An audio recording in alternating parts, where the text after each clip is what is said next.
This podcast does not provide medical nor legal advice.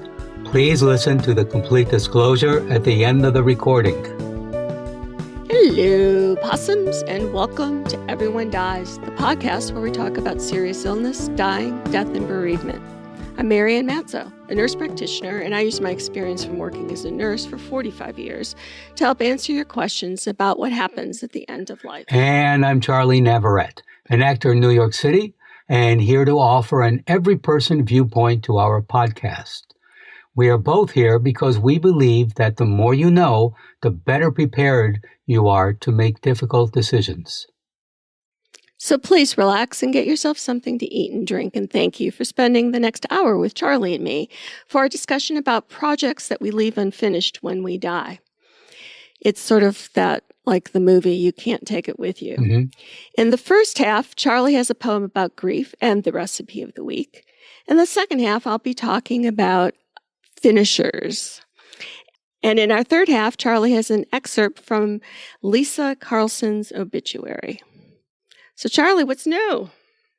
Nothing too much. It's still cool for spring, and summer's coming on. It's just been a strange spring. It's just been cooler than usual, and it seems to have started earlier than usual. The cherry blossoms died very early this year, so there we are. That's it. That's what's new. The early death of cherry blossoms this year in the Northeast. How about with you? Anything cool and groovy happening over there?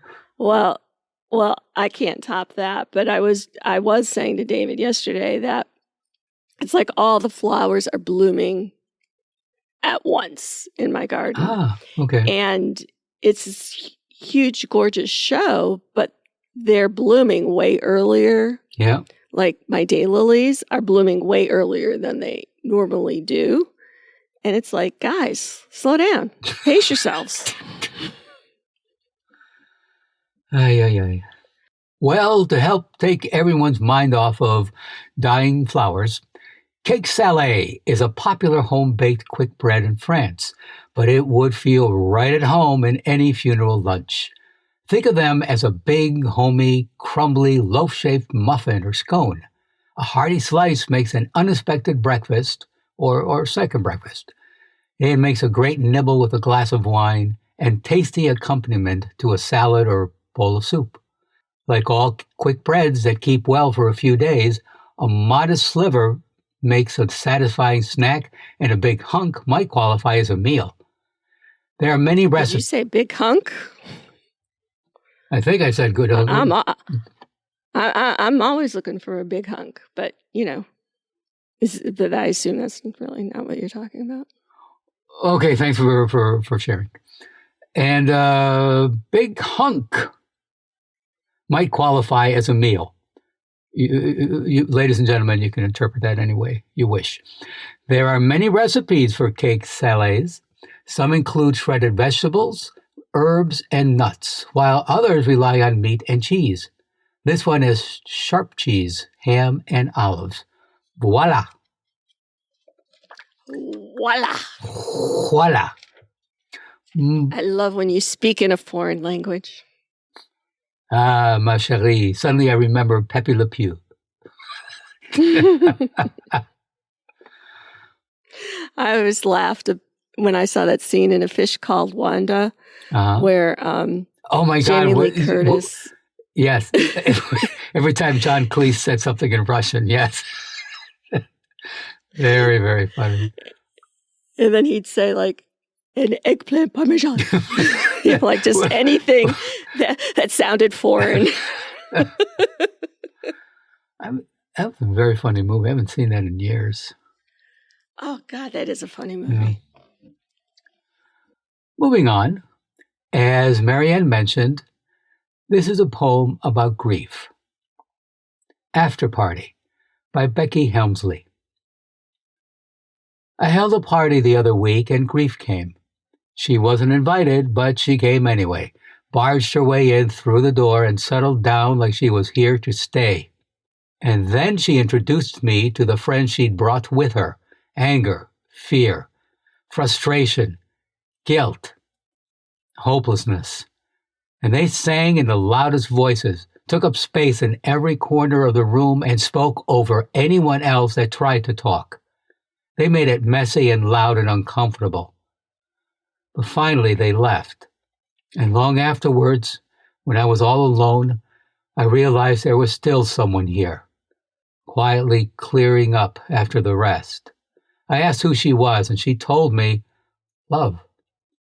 And I assumed that's why she looked familiar, because I had met her before. Or perhaps, she said, it's because I've been here the whole time. And I was confused then because I hadn't seen her all evening. But when I looked more closely, when I looked into her eyes, I realized quietly that she had been here all the time. She'd just been dressed as grief. Oh, that's really enlightening. It really is, sometimes Marianne. it helps us. Yes. Sometimes it helps us to remember that underneath our grief, there is love. It was there before, it's there now, it'll be there afterwards, because love endures like nothing else can. Yeah. That's really touching. Yeah.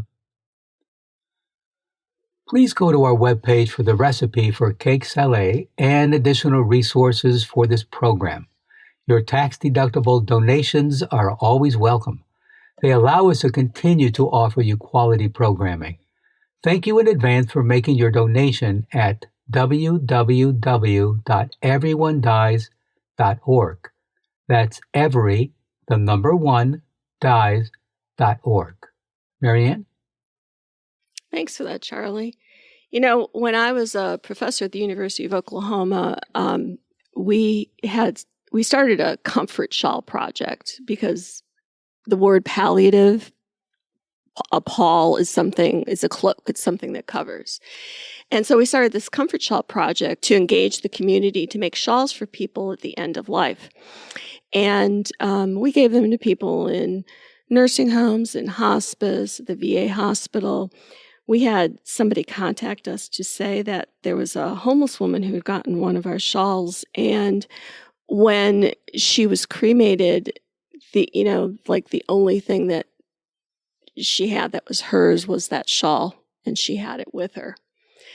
And it was a really active program. And, when you start something, you never know what's going to happen. So what we found was that many of the people who had the time to knit or to crochet didn't have the money to purchase supplies. So I thought, well, let's see if we can get things donated and so we let people know we need yarn, we need supplies for this project. And so we started collecting these supplies of yarn and needles and crochet hooks, and they started to take over our office because when people would die, we would get boxes of supplies, because any knitter will tell you that whoever dies with the most yarn wins. And we had a lot of winners who had died. And I started to notice that when these supplies came in, there was at least one unfinished project in with all the materials. And I had young kids. I was working full time. I started a shawl for the Comfort Shawl Project, and I will be honest and say I never finished it. So what we would do, we'd ask our volunteers if they wanted the projects to finish them, and then they could donate them, or they could, if they wanted to, if they were yarn, take them apart, make them into a shawl. But with that, the deceased families didn't get the projects back, and they never asked. So time rolled on. This program went on for 10 years. And I met my husband, David, whose deceased wife was a very talented quilter. And she did work in felted wool crafts. I mean, her stuff is beautiful. When she died, David had given all of her felting materials to her sewing circle, and they happened to offer to finish the wall hanging that she was working on when she died. It took them 3 years. But when they returned it to him, it was gorgeous. It was incredible. And I thought, man, those were good friends of hers to do that for her. So in the process of moving, after we got married and moving in together, I packed up her craft room, and it was one of these with this really deep closet, and it just kept going, and there was so much stuff in there. She was really organized, though, and she put projects in Ziploc baggies with all the materials that you'd need to make a project. So, I'd find this baggie, and it, would have a wreath in it and the beads for it and this and that. And I could envision exactly what she was planning to do with it. She just hadn't gotten to that one yet. Now, I like to craft, and when I saw all this stuff, I thought I should finish these things for her. So when I retired, I was already backlogged with her projects to finish, as well as the projects that I was, wanting to do. And Dave said, you don't feel obligated to finish her projects, but for some reason, there was just something I wanted to do for her. Now, I didn't know her. I never met her. I just felt this need to do this for her.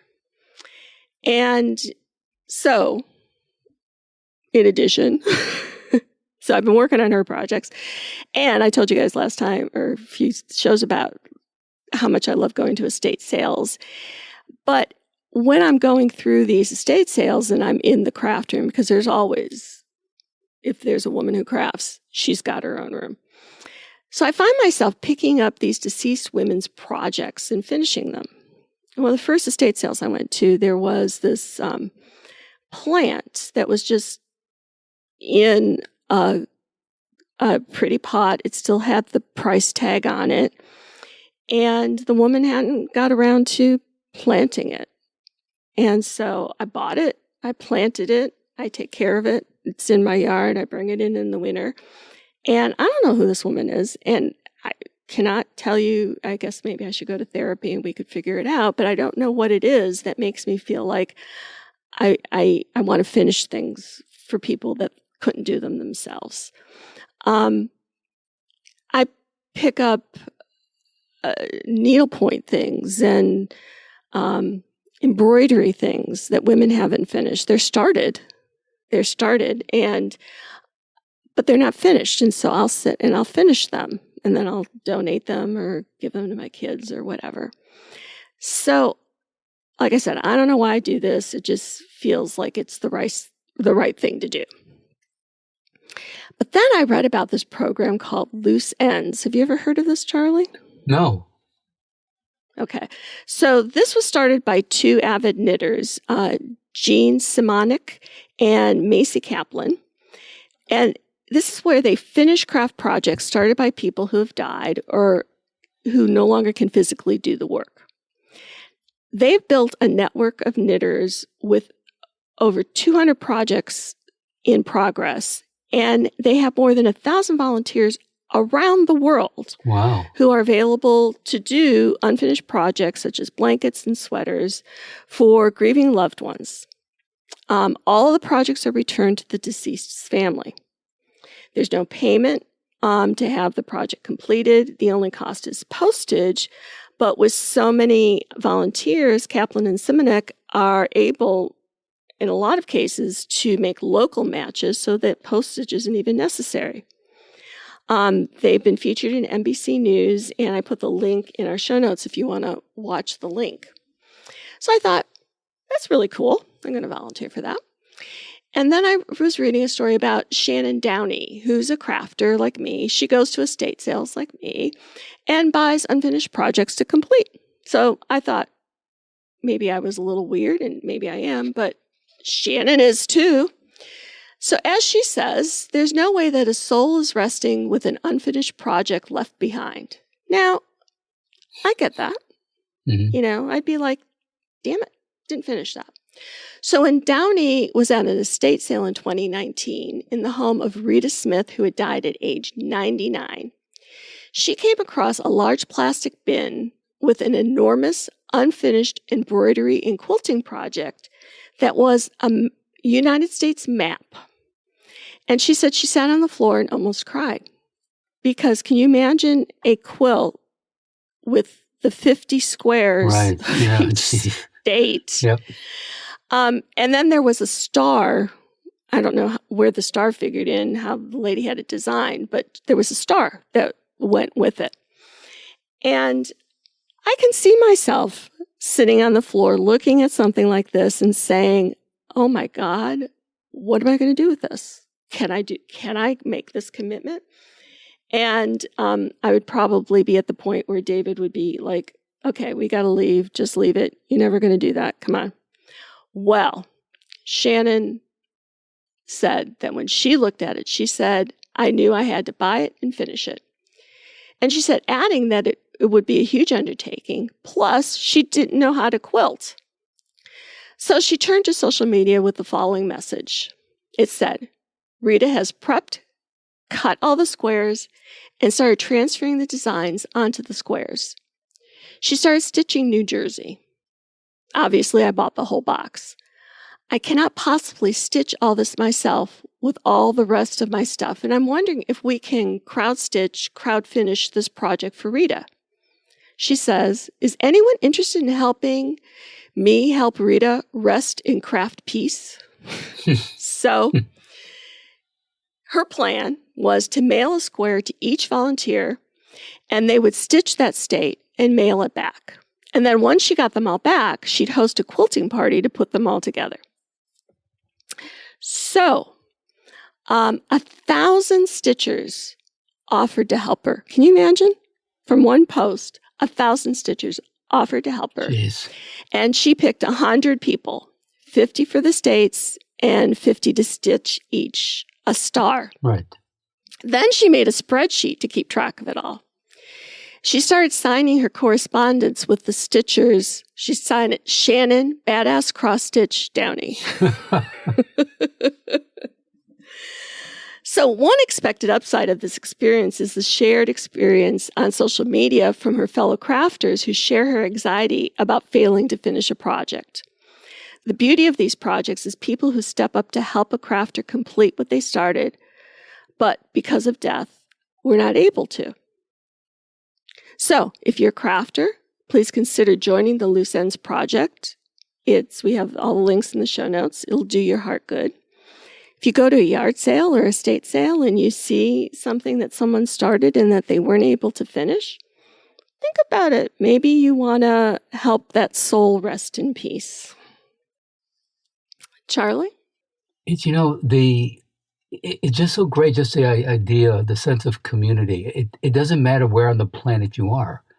That is one of the wonders and great things about social media. You can just, in an instant, incorporate, the planet. I mean, that's great. I'm glad you found that story. Well, and I'd love to kind of understand my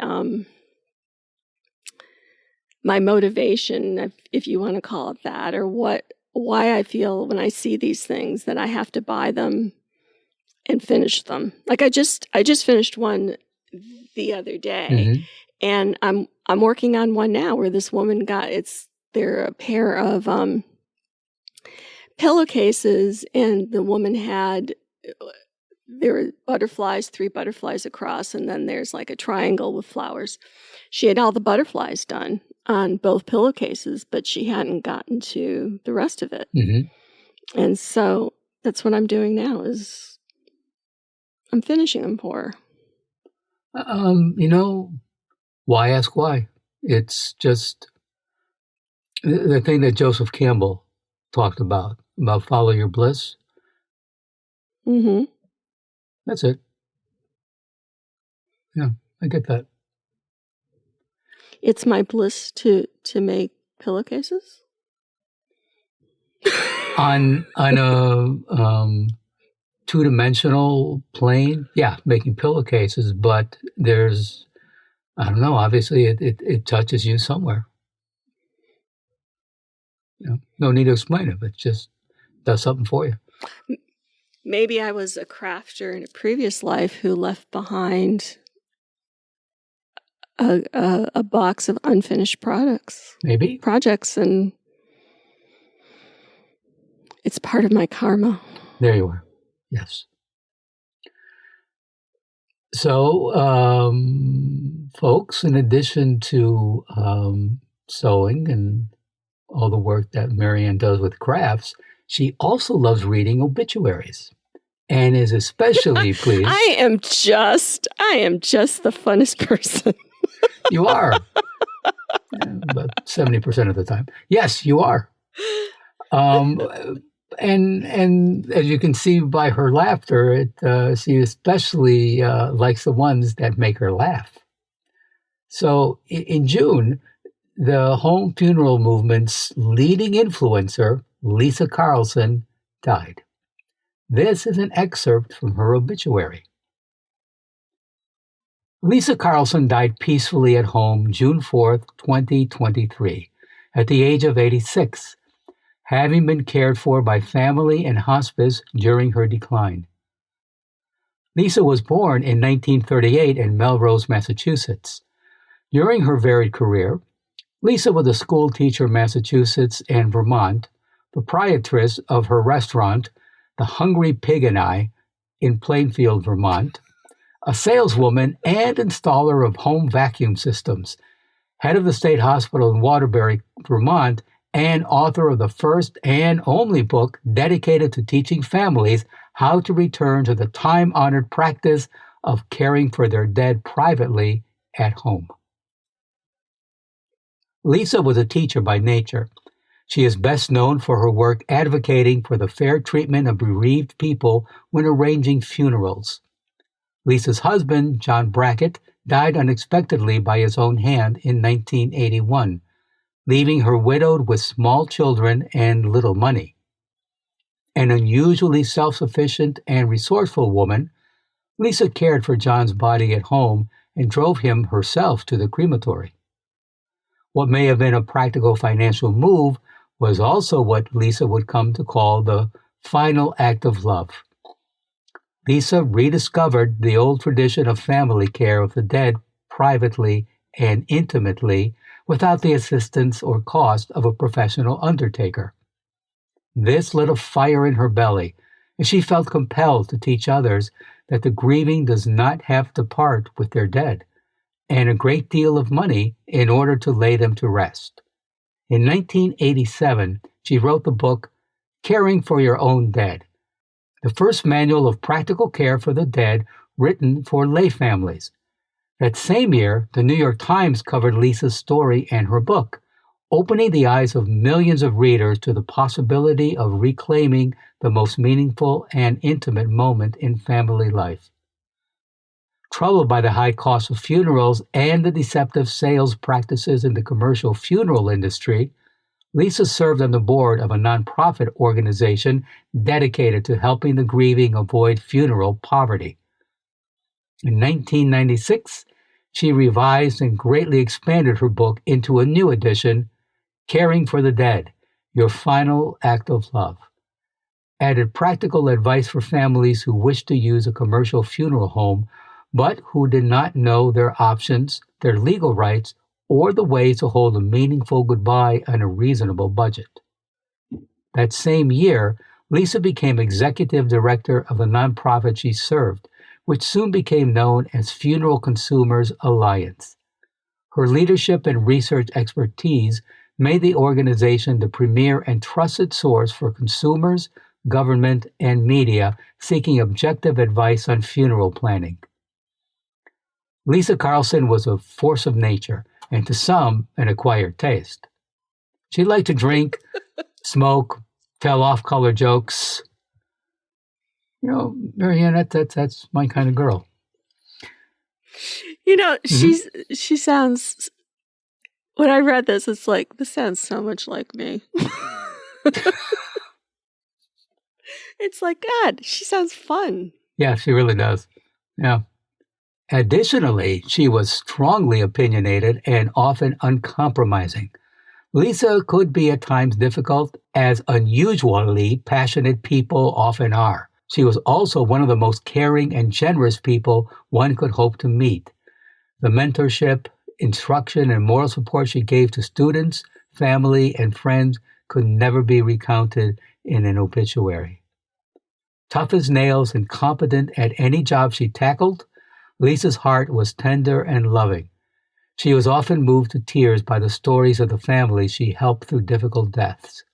Nothing satisfied her more than to see a family take her advice and discover that, yes, they could do this, and that it meant more to them emotionally than they could have predicted.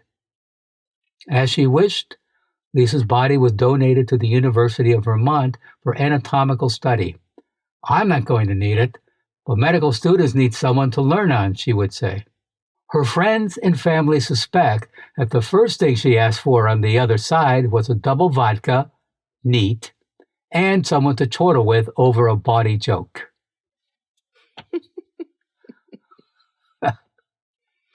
Rest in peace, Lisa. Absolutely.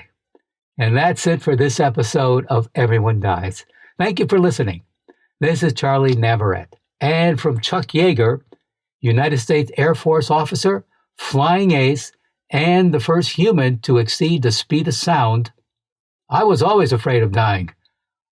Always.